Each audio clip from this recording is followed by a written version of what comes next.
this individual is Andale McTavish. And Andale is one of our patient experience advisors. And I like to always open with a picture of Andale to remind all of us that this everything I'm talking about today is about what I have learned as a leader and what our organization has learned from patients, that together we have gone through a journey that is unlike any other that I've ever been on. We are truly reshaping the way in which we work and lead in our organization. And so although you don't see Andale and the 7,000 people that are part of my organization, please know that everything I say is an effort and a group effort from all of them as well. I have the privilege of telling you about the story of our hospital. Our hospital, even though we're 175 years old, we've got a lot of strengths, but in 2008, the hospital really hit a very difficult point. It was spending money it didn't have. It was, we had high sick time, low morale, high infection rates. The hospital was dirty, bad relations with partners, and the government actually sent in a investigator team and then a supervisor, and they were with our hospital for the period of a whole year. And I was brought in to be the leader to help the organization move out into the new future. So the question coming in as a leader in February 2009, given the incredible challenges that we were faced with, many that are common in other organizations, but I really had to figure out what I was going to do in order to move forward. So I chose to really get out and spend time with people, to engage, to listen, to learn from people about what their issues and concerns were and how we might go forward. And so I engaged about 3,000 people, the staff, our community, patients and families. And even though I had piles of reports, I started to hear the stories underneath about what the real issues were. And some of the feedback that I got was really hard to hear. This particular woman was one of a number who spoke very frankly about the experiences they had at our hospital, which were quite distressing for them and quite distressing for me and the hospital to hear. One individual actually stood up in a room and she said to me, "Leslee, I am afraid to come to your hospital." And I thought, I can understand if people don't like being in the hospital, they don't like the food, there were things that could be improved, but to be afraid to come into our hospital was something that really hit me as a nurse and as a leader, that I thought, how are we going to address that? Because it seemed to be underneath a whole variety of other concerns. So I asked for help, and I asked for help from the patients and families and from our staff. And we redesigned our aim to achieve outstanding care always.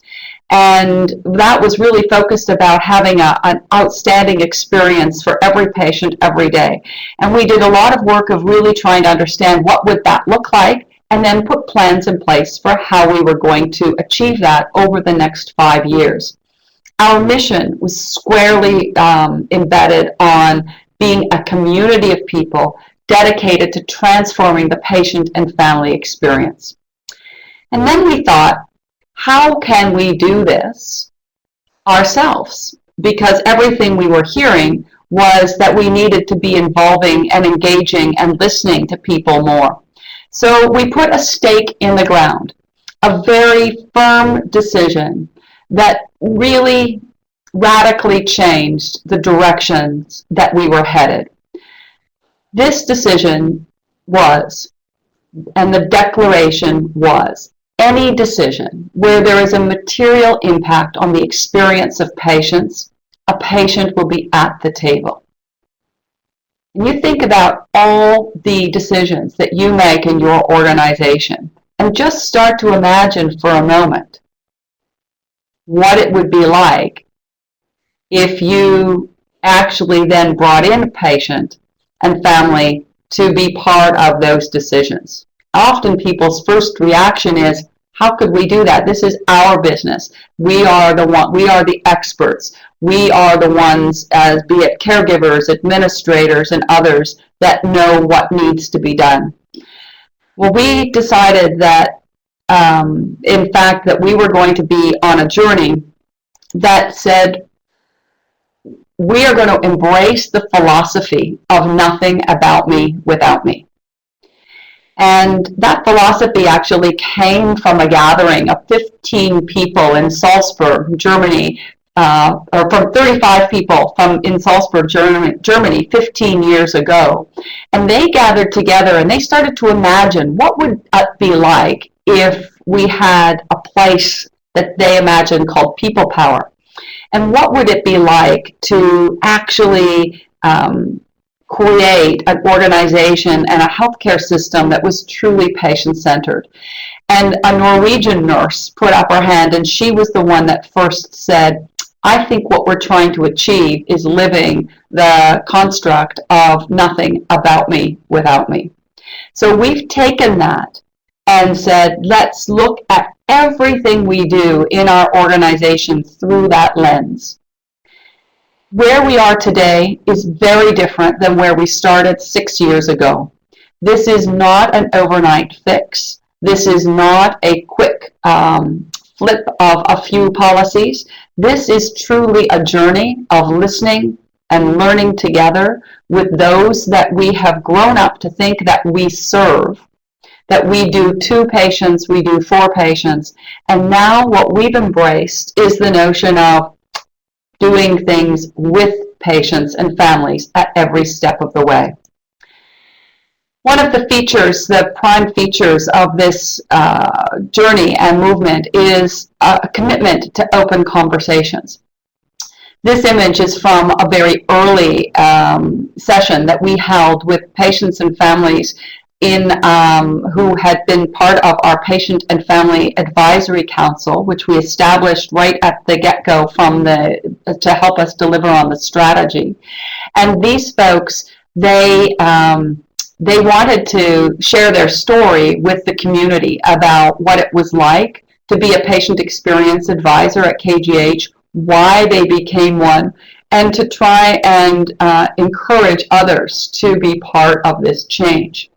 So when we got them gathered and in the community, they wanted to tell their stories. And I will say that my board and my public relations and community team was very nervous about this, because they thought we're not supposed to be telling people about what went wrong. And I feel very strongly that we need to embrace and understand and where we let people down, and then how can we work together to make it better. And so these open conversations and transparency is a big part of building trust with patients and families and with staff so that they can move forward together. The changes that we are talking about here and that we've implemented really start at the bedside, because unless you really focus on the changes for patient and family-centered care at the bedside, all the other parts really don't matter. So there was involvement of patients and families, physicians, nurses, and others in the design of a model of patient and family-centered care.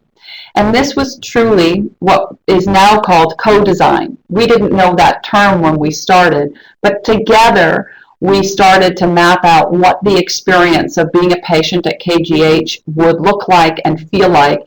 And then we put standards in place to say these are what we're counting on people to do to support the implementation of patient and family-centered care. And at the bedside we started down the path of listening to patients for many of their issues and concerns, and I will share some examples for you of some very specific changes that we have made. An example of one of the early changes was the concept of visiting hours. I don't know whether or not you've got restricted visiting hours in your hospital, but we did 6 years ago. And what the patients and families said was, what is it with visiting hours? I am not a visitor. I am a brother, a mother, a father, a husband. And so they said, you need to look at us as people that are part of the circle of care with our loved ones, and we need to be present. And so we started to explore the value of family presence in a whole new way. And the Patient and Family Advisory Council that was initially started with 15 people, they actually brought forward the recommendation to eliminate all restricted visiting hours and to develop what we now have as a family presence policy and a family presence philosophy that goes throughout our entire organization. And when we took the example of restricted visiting hours, opening those up to the medical advisory committee, to the nursing committee, it was actually the nursing advisory committee where there was the most resistance, because they felt that this is the time, we need to have these restrictions to make it better for patients. But what we discovered was really it was all about being more convenient for ourselves. And so we, as a CEO in the hospital, we supported the Patient and Family Advisory Council's recommendation, and that was the first of a number of policies and practices that have changed at KGH to bring to life the patient and family-centered care model. We also have been involved in helping to educate our policymakers. The lady in the picture with the circle around her head is our Minister of Health. And our minister came to listen to the Patient and Family Advisory Council to learn about how she could take health policy and support the philosophy of patient engagement and patient-centered care from her level as the minister. And the other picture with her with the gal at the microphone, the lady holding the microphone, she is one of our patient experience advisors that has helped the policymakers see what's possible, and in fact just was appointed to a major government commission to provide patient voice into legislation changes that affect patients, that in the world before we never would have invited a patient to the table. But when you invite a patient to the table, the conversation changes. There's lots of examples of engagement frameworks out there that help people see and understand what happens when you embrace patient engagement. This particular one, that's hard to read, but you can take a look at it. I encourage you, from Carmen and a group that from published articles in Health Affairs in 2013 that talks about the different levels of engagement. A lot of people worry and they think not everybody, you don't have to go all the way down the spectrum of being full partners in everything at the care level, the organization, and policy making. But this framework shows you a continuum. And what you can do is look at where you are now and where you want to get to, and then specifically map out the specific activities and actions that you are going to do differently in order to move forward. So I like this way of thinking and moving forward. Moving forward and change is difficult. And there are a lot of things that we've learned that I hope will be helpful to others. The first piece is that recognizing that the true partnering with patients is not natural in the way that we work inside hospitals. We all think we are very patient-centered, and as a nurse, I know that throughout my career, I always prided myself of being patient-centered.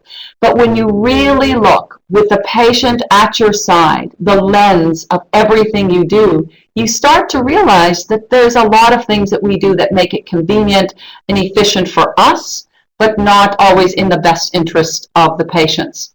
And so we made a number of changes, including our whole food system. We had absolutely terrible reviews of our food.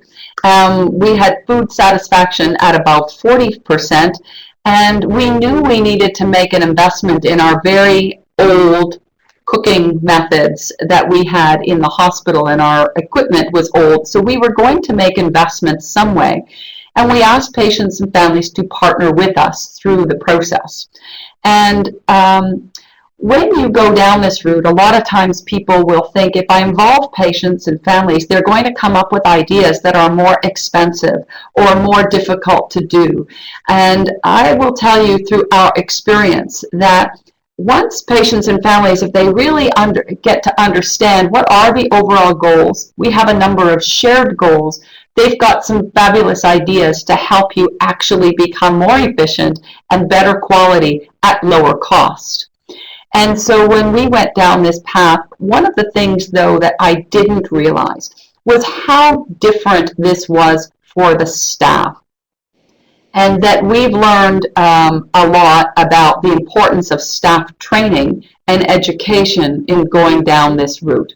So this is an example for someone that used to work in the kitchen down in the underground of the hospital, and then now as part of the experience of being part of delivering the care, delivering the food to the patient, there was a lot of change involved. And in fact, because of the changes we were making, we had a lot of protest from our unions, because they were concerned about the changes. Even though no one was losing their jobs, it was a redesign of the jobs that had existed before. And what this taught me as well was the importance of partnering along the way with everyone. But that when you go down the route around patient-centered care and patient engagement, sometimes people will say they're for the patient, and all of a sudden everybody says they're for the patient. And you really need to be true to the bedrock of what you are doing and involving and engaging the patients, so that people aren't speaking for them, they're truly speaking with them and not getting caught in the politics of all of this. Truth and trust are two very fundamental features of a patient and family-centered care, patient and family-centered hospital and organization. This is Daryl Bell, who is one of our spiritual health advisors and who also is one of the co-leads of our program and initiative change here. And we've made a lot of changes at KGH to speak the truth about what's happening, why things are happening, to build trust. So we share with patients and families about where things aren't working as well and where we are trying to improve on a regular basis. I want to say that not everything goes smoothly. And at one point in our journey, we just held a very high standard of saying we were going to eliminate all preventable harm to patients. And we had terrible hand washing rates. 34% of our people were washing their hands before and after patient interactions, which is not okay. And we had a patient who died at KGH, and it distressed me a great deal because it was a preventable death. So I chose there to really put a spotlight on the experience that had happened with a patient that we called Brian. And I called everybody together, all the leadership and the physicians and others, and said, you know, we've made a commitment to being patient and family centered. We made a commitment to eliminating all preventable harm. We asked people to work with us to create a new and different way of working so that our patient outcomes could improve. And we have clearly let this person down to the point where they died and we killed Brian. That was a very hard thing to face, and in fact, it still is hard for me to express it today. But what I wanted to do was to say, this just simply can't happen again. And it wasn't just about the incident. What it was for me, this was another step in my journey as a leader of patient and family-centered care to say, these are not just words. We expect behaviors to line up with our commitment, and that we need to work together in order to make these changes. When we asked our patient and family advisors for help, they said, well, looking at the patient, at the hand washing rates, they came up with the idea to post the hand washing rates outside of every unit so that everyone would have visibility to the rates of hand washing. And now we've moved from 34% consistently to about 95%. We've just started to slip once again. After 3 years, we've started to slip, so we're revamping education and we're holding a higher bar and making it very visible that to patients and families that this is a standard that we're committing to 100%, and that helps shift and change behavior. I saw hand washing as a vital behavior, as something that represented the way people were thinking and feeling about other things in the organization. So tackling something as concrete as this with a change can help you unlock possibilities to other changes. New eyes bring new ideas. And again, some people are uncomfortable with thinking about what might be different if you start to welcome patients and families into the fold. I will say after 6 years of working on this that it's been truly remarkable of the kinds of changes, so often very little ones, that we're able to put into place that mean a great deal to patients and families. So we now have, in addition to our Patient and Family Advisory Council, we have 65 patient experience advisors. These advisors are oriented and they come into the organization and they participate on all of our program planning councils. They are on unit councils. They are on every quality improvement team. They are even part of interviewing staff for joining the hospital, because they said, are you doing enough to help people see that their patient and family-centered care is a standard that you hold? And we said, well, what better way than to include them right from the get-go? The other thing is really holding people accountable. You can't just say that you are patient and family-centered. So we actually translated the model of patient and family-centered care and into standards. And we have 5 standards that are part of our model, very concrete things. One of them is there's a whiteboard at the end of every bed, and the idea is so that patients and families and the team communicate about who's on the team at the day. There's a conversation about who's on the team and what the patient can expect, and there's a place for people to share information and ideas. The second accountability is around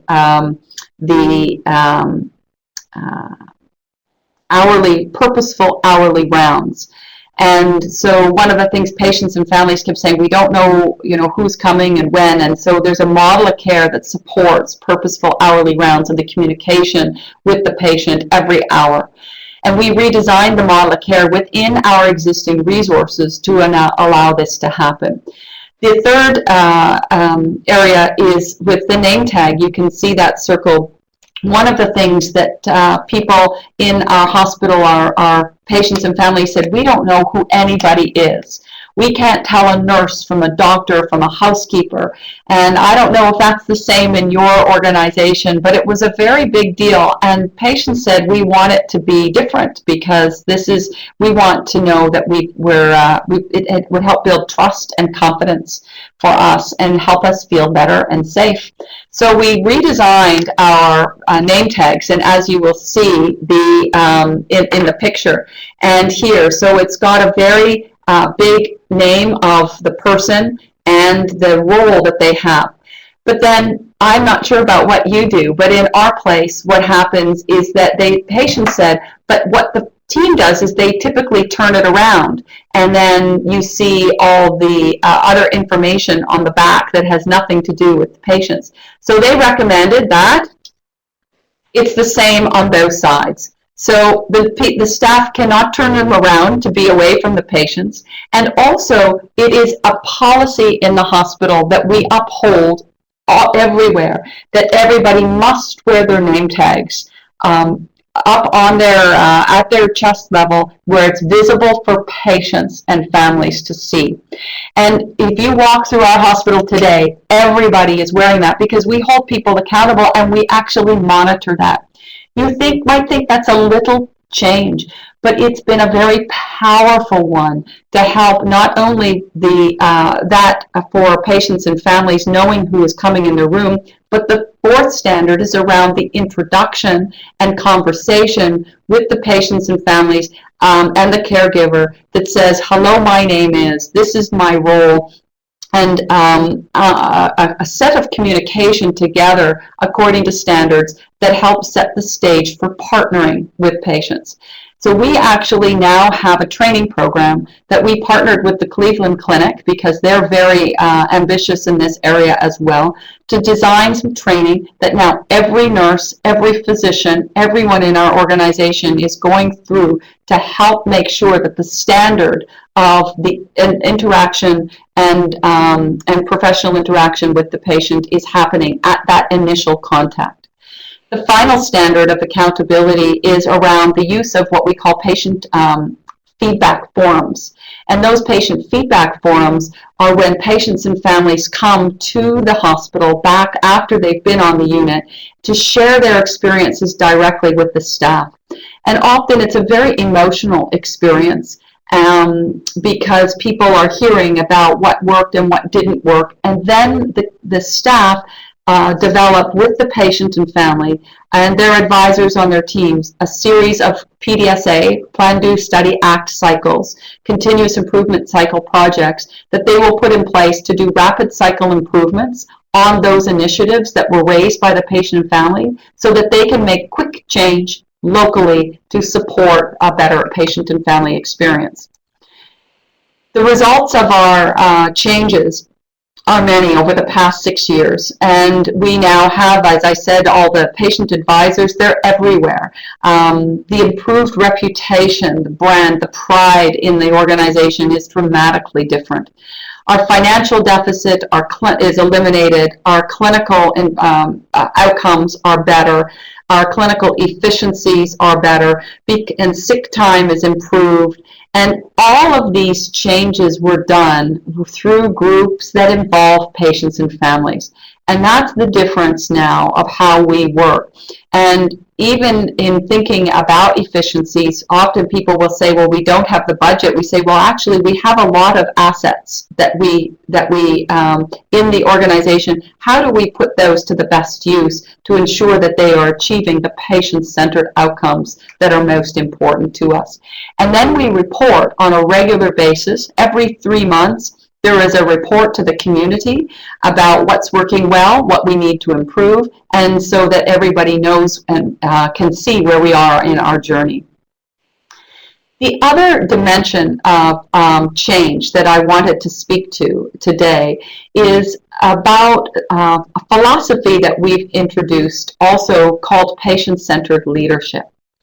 As the organization started to really move forward and embrace this new direction, I found myself asking, well, what about me? What do I do as the CEO and as our senior leaders and our managers? what do we need to be doing to ensure that patient and family-centered organization is in place and that we are helping to shape the culture of change ourselves?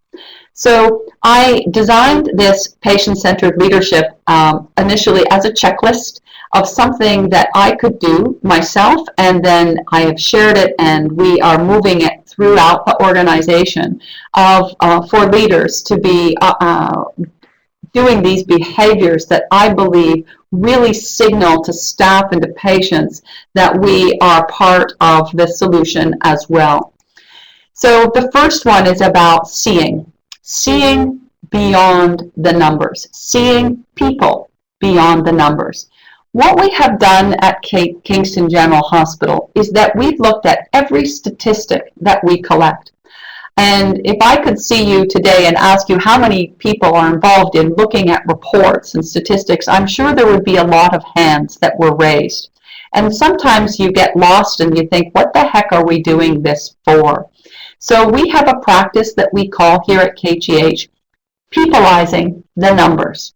Peopleizing is not a word, but it's our word, because here is the example.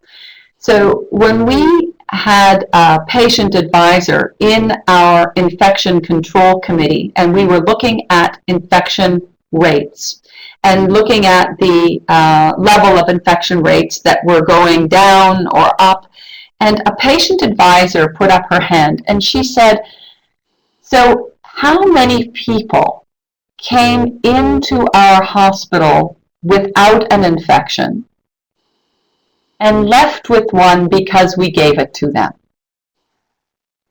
That brings new meaning to hospital-acquired infection. So that was a very powerful insight.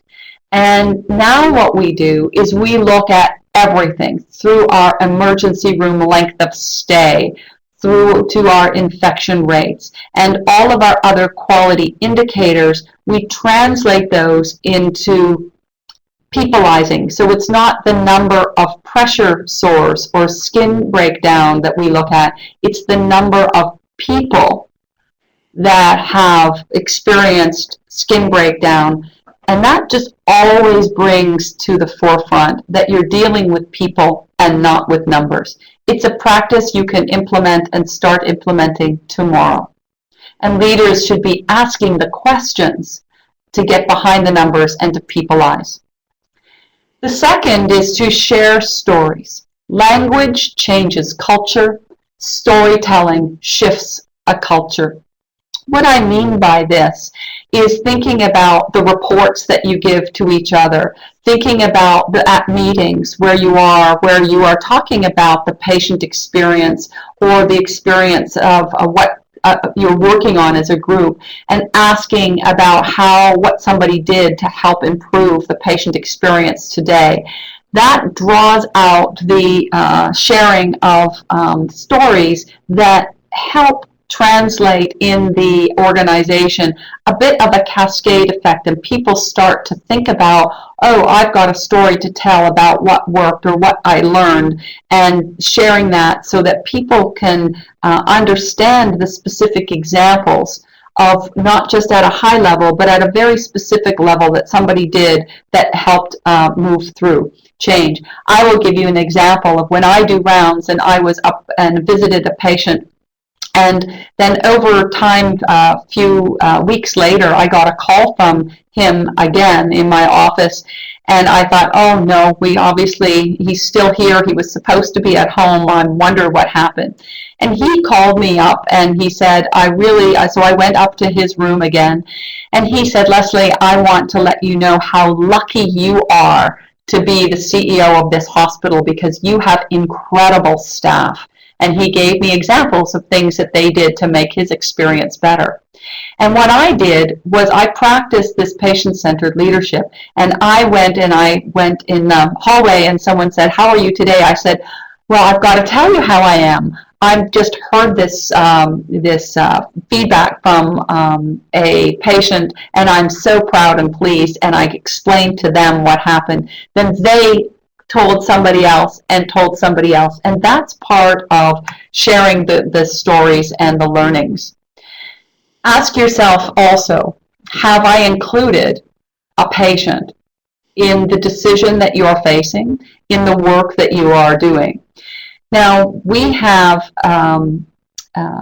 56 patient experience advisors, or 60 patient experience advisors at KGH. And that's taken us a long time to build up.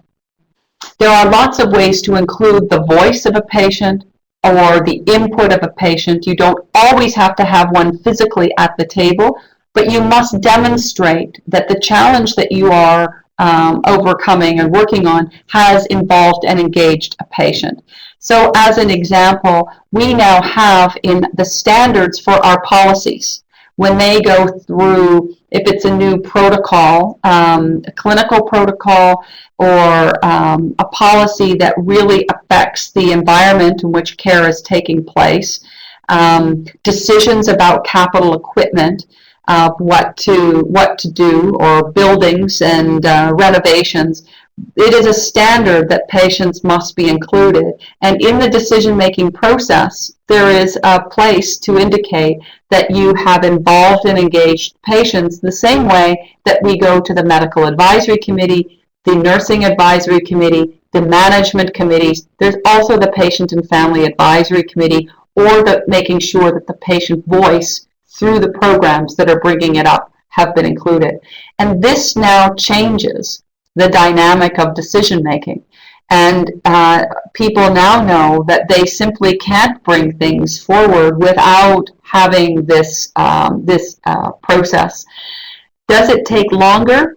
I don't think so. I'm happy to talk about this further too, because what we find is the nature of the solution is better than leaving the patient voice out. The prime example of where we really feel that we've thrived a lot is with interviews. And now that patients are part of the interviewing process, what staff will tell us when I ask at orientations who has been hired with a patient on the interview panel, and when people put up their hands, now they will say that experience was so profound for them that is why they chose to come and work at KGH. We are not in a very big urban center, so it's hard to attract people sometimes to our organization. But what people say now is that we are a place they want to come to work at, because we don't only talk about patient and family-centered care, we're living it right from the get-go of including and involving patients in the selection of staff, and they get to ask them questions about their philosophies and views on patient-centeredness. And it has made a difference to who we hire. The fourth and most important criteria for us is, what have I learned from a patient today? And what have I learned from a patient today is the question that I ask a lot when I am out and about the hospital. I ask this because it's a very profound question to help shift the thinking from doing for and doing to doing with, and help people reflect on that experience. And so I will ask staff when I'm out and about, and at committees, what have you learned from a patient today? And frankly, if leaders can't describe that, I say that maybe you're not spending your time in the right place.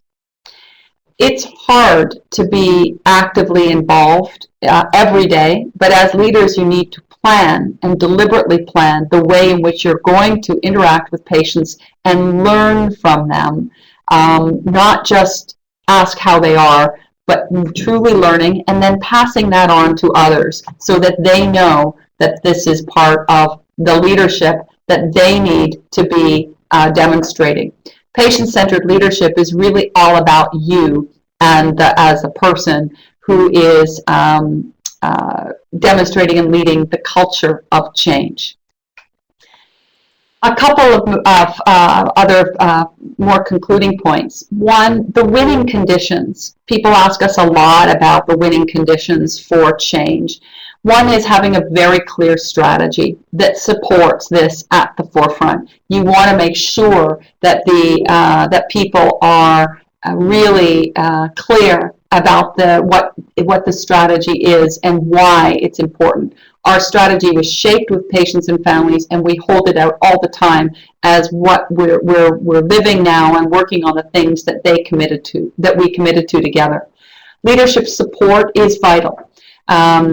I really thought a lot about, part of my role is to unleash the potential of everybody else and to remove the barriers, and sometimes leaders' role is to get out of the way. But you can't do this profound change without strong and authentic commitment of leaders at the medical leadership level, nursing leadership and administrative leadership, and the board to ensure that this culture of change is something that is embraced and goes forward. There needs to be constant improvement, constant culture of continuous improvement, because you're not going to get it all right at the beginning. But what you will get is the value of embracing this, of saying, what can we keep doing better and better? Champions and change agents are key. Identifying those early champions, like any big change effort, and colleagues as coaches. We partnered with an organization in the U.S., Georgia Regent Hospital, because they were going through similar changes. And we did a lot of back and forth about learning from each other, and that's been really helpful. Connecting the dots so that when patients and families and staff, so that they can see the value of the efforts. This slide illustrates a strategy that we try and use a lot, literally called connecting the dots. The triangle that the Andale is holding is an award that we won for patient and family-centered culture. And what she did, the patient advisors actually went around in the whole organization, and they went and talked to the staff to help them see. They said, look what we did together, look what we won, and they had conversations about the changes and why the organization was being honored for this, so that nobody would think this was a big, award for the CEO or an award for the board. Truly something that we wanted to have owned by the staff and patient advisors to feel strong. And the gift that patients and families give of themselves is extraordinary. And all of our patient advisors are volunteers. They do not want to be paid. We help cover their parking. But this is something that is an extraordinary gift, and we're very grateful for what the time and energy that they give us to give back to help make our place better. You need to keep this visible and what I call visceral. You have to feel it all the time. So an example, just before this session today, I was meeting with a patient and family. The patient had spent a good deal of time in our mental health unit and came back to really help us understand what could be much better in the way in which we organize and deliver care in that unit. And it was another reminder that even though I'm sharing so many successes with you today, I also really want to impress that this is a long journey, and that there's lots of times when you don't get it all right, but you need to keep committed to making it better and moving on. There is a small amount of infrastructure that is required and that we've put in place. One person is dedicated half time to this as a leader, but we have executive leadership that is tied to supporting this as part of their job. And what we've really tried to do is reframe the way in which we do things so that this is not an add-on, this is a shift and change to what we do and how we do it, and holding the gains and keep on learning. Also being continually to be a collaborator is a commitment that we have as an organization, and why I'm so delighted to be sharing our learning with you. And really kind of in conclusion, there's so much that we have done as an organization that we're proud of.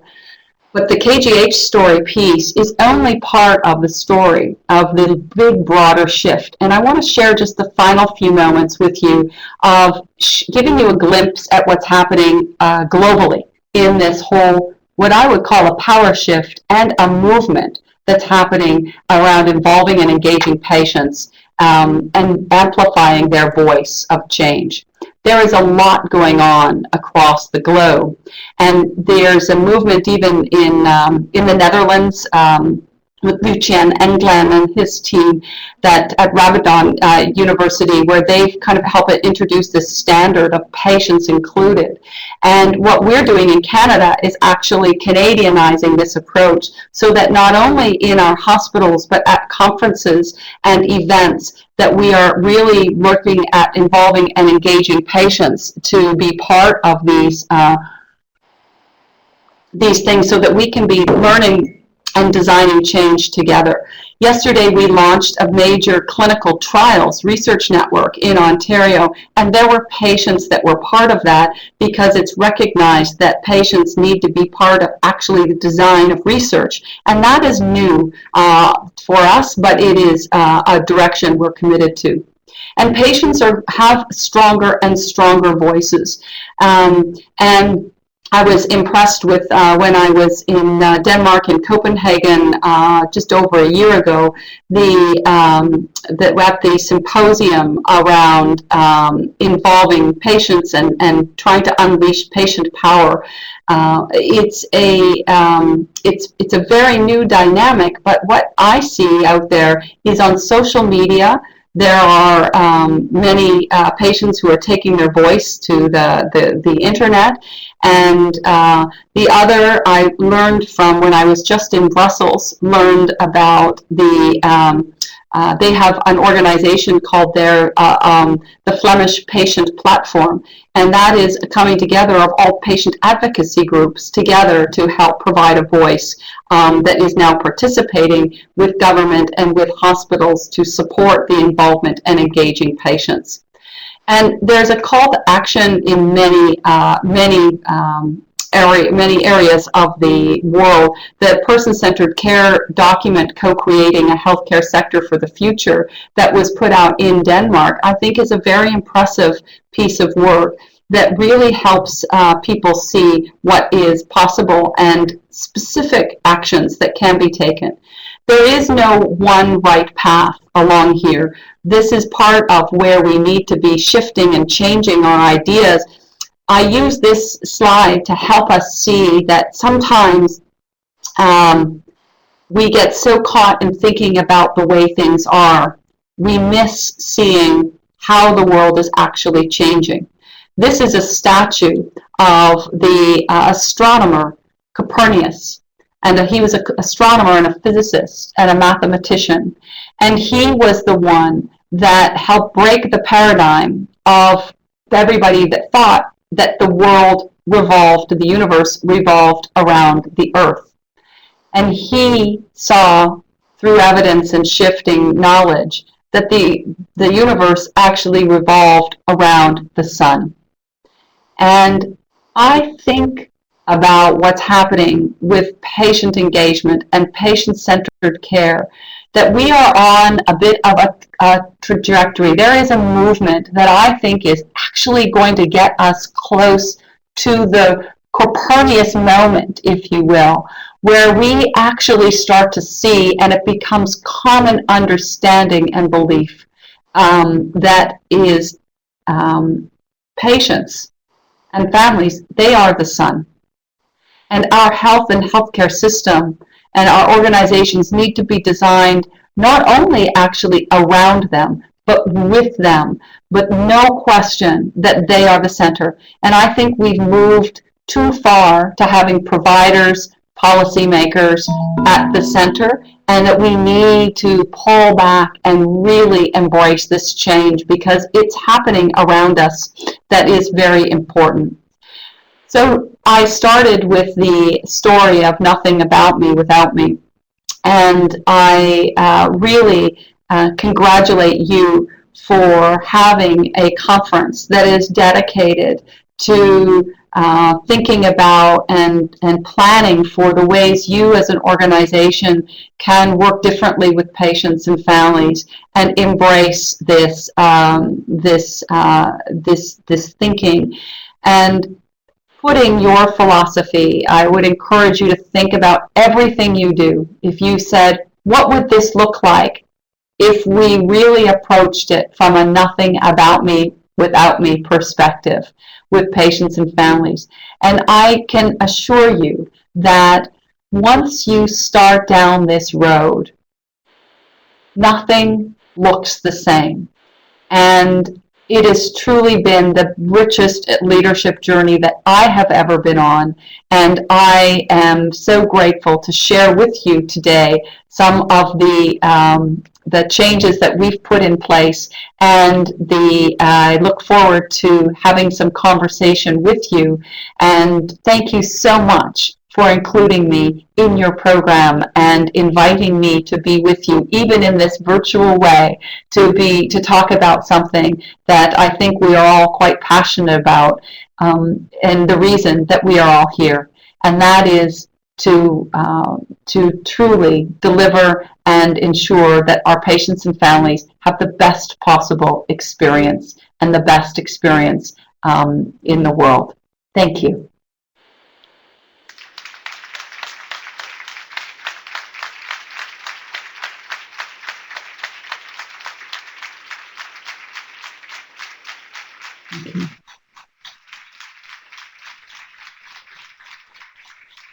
Thank you very much.